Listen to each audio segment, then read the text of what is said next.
ইসমাইল করলা কি বুড়ারে মারলা গা? কয় আমি মারি নাই, বুড়া যার বয়ান শোনার জন্য আসছে তারে দেখে ফেলাইছে, সে তারে ডাক দিয়া লয়ে গেছে।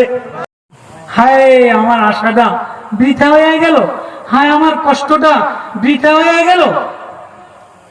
এই কথা শোনার সাথে মৌলভী ইসমাইল বুক পেছে চাপা দিয়া ধরা, বাজান কান্দেন না, আপনার আশা বৃথা হয় নাই, আমি মৌলভী ইসমাইল, বসেন আপনি।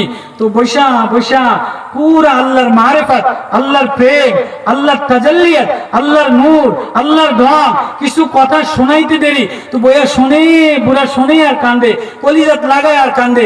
যে মৌলভী ইসমাইলের বয়ান বন্ধ হয়ে গেছে, এমনি বুড়া একটা চিৎকার দিয়া টাস করে বেহুশ হয়ে পড়ে গেছে। পড়ে যাইতে দেরি, বুড়ার প্রাণ পাখি উঠতে দেরি হয় নাই। সিঁড়ি গড়ায়া গড়ায়া গড়ায়া গড়ায়া বুড়া মাওলার মারেফাতের আশিক হইয়া, বুড়া মাওলার প্রেম সহ্য করতে না পাইয়া কলিজা ফাইটা মারা গেছে। এবার মৌলভী ইসমাইল বুড়ারে ধরে আর জায়গায় কান্দায়, মুসল্লি সভাপতি সেক্রেটারি বেগায়া, মৌলভী ইসমাইল করলা কি বুড়ারে মারলা গা? কয় আমি মারি নাই, বুড়া যার বয়ান শোনার জন্য আসছে তারে দেখে ফেলাইছে, সে তারে ডাক দিয়া লয়ে গেছে।